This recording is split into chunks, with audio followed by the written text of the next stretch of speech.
When it comes to global power, this is what springs to mind for most people. Aircraft carriers, fighter jets, nuclear weapons, so on and so forth. This is the power that America and its allies rely on. But over the past few decades, we've seen a new world superpower rise thanks to an entirely different strategy. That country is, of course, China. In their eyes, power looks less like this and, well, more like this.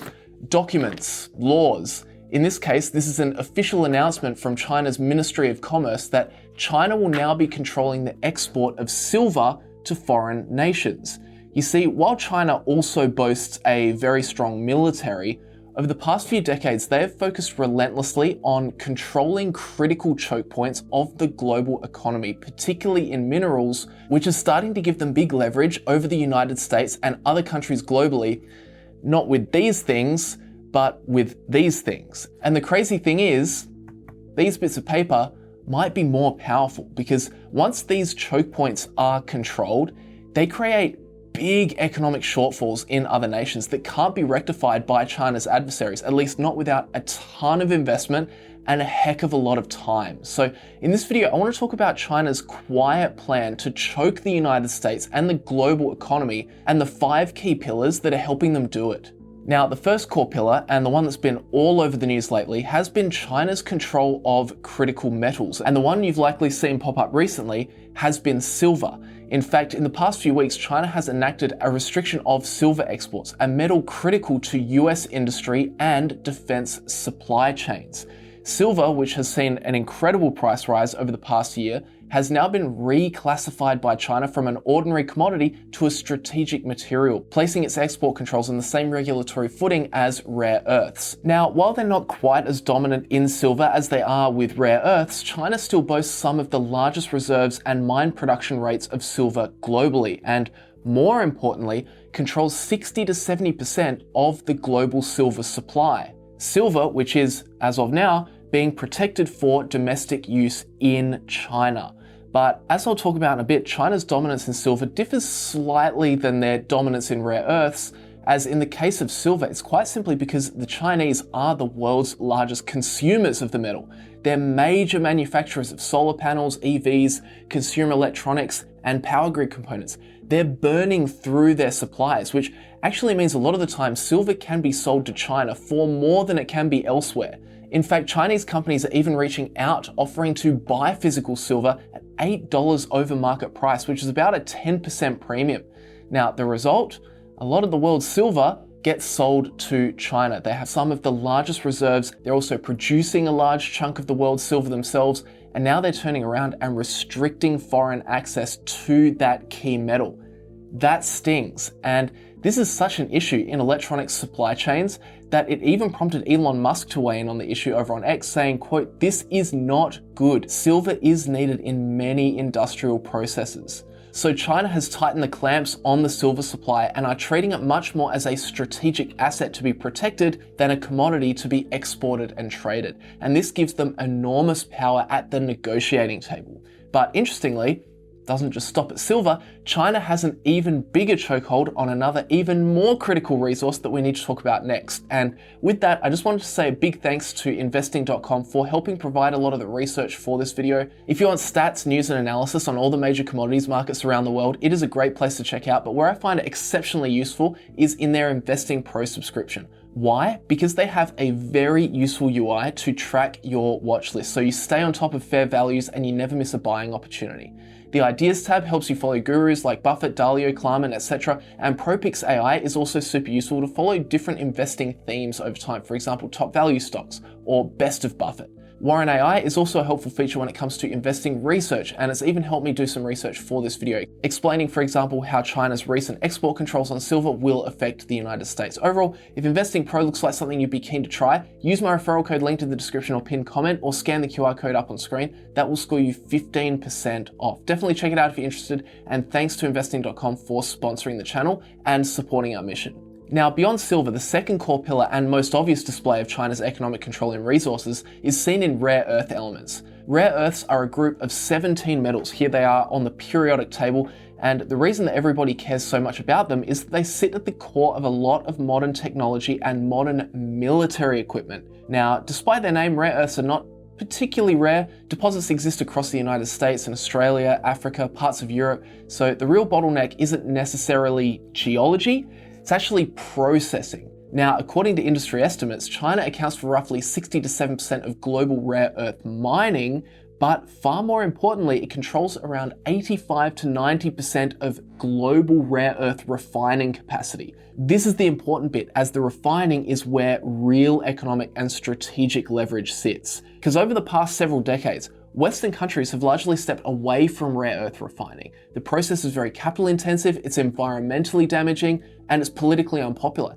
China, however, made the opposite decision. It invested heavily, accepted the environmental costs, and it built an end-to-end ecosystem which is capable of refining rare earths at industrial scale.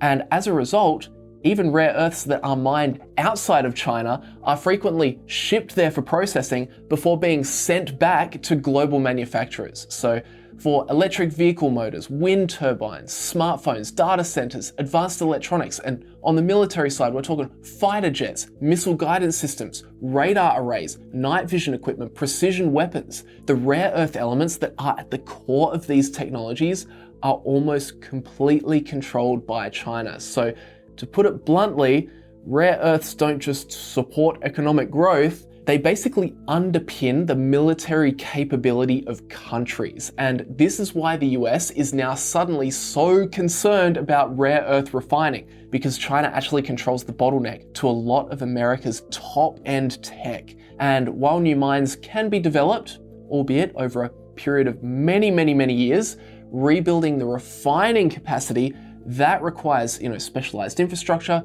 regulatory approvals, skilled labor, and a lot of capital investment. So it's not something that can be solved quickly, and it is certainly not cheap. And the worrying thing about this situation is that China has already demonstrated that this leverage is not merely theoretical. In 2010, during a diplomatic dispute with Japan, China sharply restricted rare earth exports, an action that caused prices to spike, and it sent shockwaves through global supply chains. More recently, we've seen China once again use export controls on critical materials as a very effective negotiating tool in response to US trade tensions. But critical minerals are really only the starting point, because while controlling the raw materials of the modern economy is powerful, controlling the technology that sits on top of them is even more so. And that brings us to the next and arguably most dangerous economic choke point of all, advanced semiconductors. Now, you've probably heard a lot about China's plans to take over Taiwan, probably more so than you might expect from Western media. And the reason we've been hearing so much about it is because this is not actually about, political ideologies and the independence of a small island off the coast of China.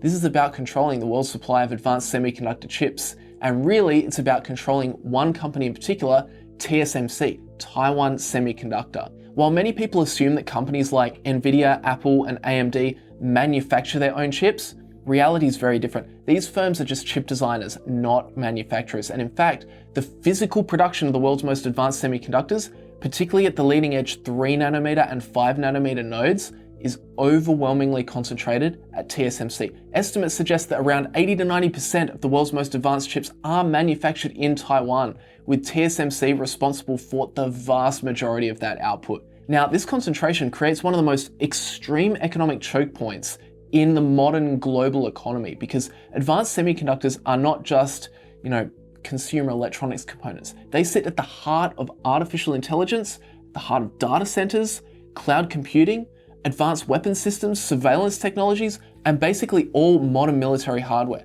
Precision-guided missiles, autonomous drones, radar systems, secure communications, they all depend on cutting-edge chips that currently cannot be produced at scale anywhere else in the world. And what do you know? These advanced semiconductor chips, the new currency of the modern technological world, just happen to sit almost entirely on this tiny little island that's barely 100 miles off the coast of China. This is why Xi Jinping is preparing the PLA to be ready to invade by the end of this year. They're building boats, they're doing large-scale military drills around the waters of Taiwan, because they can see that if they can control another arm of the global economy in semiconductors, they have another monster layer of leverage against other powers like the US. Imagine if all of a sudden Nvidia and its customers stopped getting its AI chips. If Apple stopped getting their chips for iPhones and MacBooks. If AMD stopped getting their chips. That's a real big problem in America. So that's the third big pillar of China's plan for global economic control. Then finally, the fourth and the fifth key pillars are inextricably linked, and they are the Belt and Road Initiative and the debt traps that China are enforcing to manufacture new global allies. So starting with China's Belt and Road, this is a global development project. It's led by China to build a robust network of trade infrastructure. We're talking ports, railways, roads, etc., so that China has really strong trade connections with the rest of the world. Of course, this initiative is framed around ideas like connectivity and economic growth and closing infrastructure gaps in developing countries, roads, railways, ports, power plants. They're all the kind of large-scale infrastructure that many poorer nations desperately need, but honestly struggle to finance on their own. And to be clear, many of these projects do provide real economic benefits, but geopolitically, the Belt and Road is about far more than development. Since its launch in 2013, China has financed and built infrastructure projects across more than 140 countries, committing over $1 trillion in loans and investment.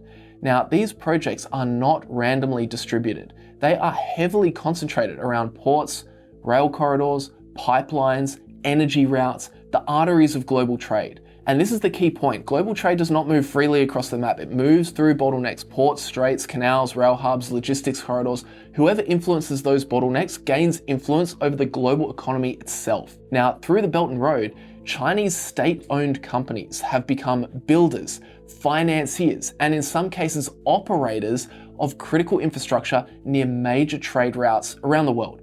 Even when China does not formally own the assets, its role in the construction and the financing and the maintenance, it kind of creates this long-term dependence. And that's the second half of the strategy. And it's also where debt enters the picture. So many Belt and Road countries, obviously they don't have easy access to Western capital.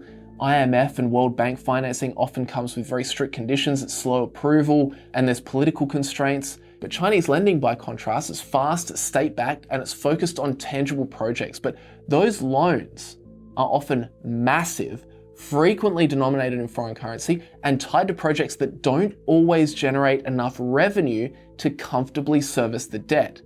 That's the important point. Take Hambantota Port in Sri Lanka as an example. In the early 2000s, Sri Lanka wanted to accelerate economic development in its southern region, so the plan was to build a deep water port that could sit along key Indian Ocean shipping routes and turn the country into a logistics hub.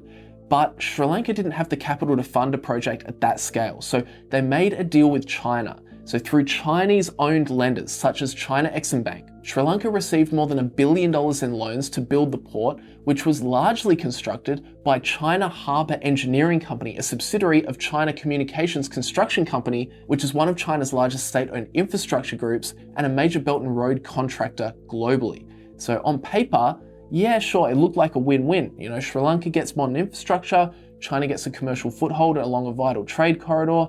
But the problem, of course, was revenue. Hambantota Port never generated anywhere near enough traffic to service its debt. By the mid-2010s, Sri Lanka was struggling under heavy external debt obligations, and repayments to the Chinese lenders became increasingly difficult.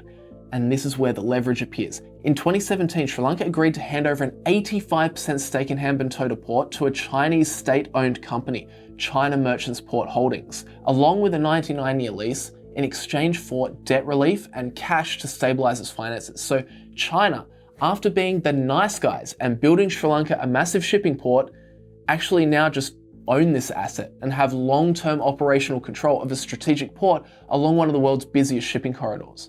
Sri Lanka, meanwhile, lost ownership of a critical piece of infrastructure in their own country, not through invasion, not through coercion, just through balance sheets and loan agreements. And that is the final layer of China's strategy. Silver, rare earths, that controls the inputs, semiconductors, that controls the technology. The Belt and Road builds the global trade network, and then debt quietly locks countries into the sphere of influence.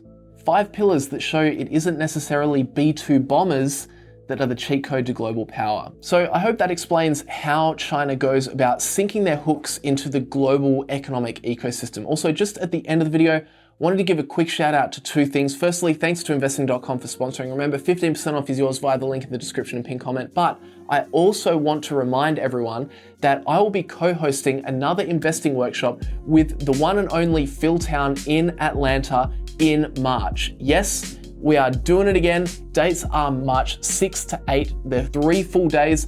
The ticket is free. You just have to get yourself there. So if you want more info, please check out the description of this video. I would absolutely love to see you there. It's basically just an epic 3-day buffer style investing education with me, Phil, the team of Rule 1 coaches, and 300 other like-minded people. So please come along and join us. If you can make it, I would love to see you there. But apart from that, thanks very much for watching. Hope you enjoyed it. Please leave a like if you did, and I'll see you guys in the next one when I'm a little bit less sick. Oh, it was terrible. New Year's came. I had just a few drinks. I didn't even go that hard. I was just hanging out with my mates. Boom, next day, copper chest infection. Oh well, I'll bounce back. See you guys in the next video.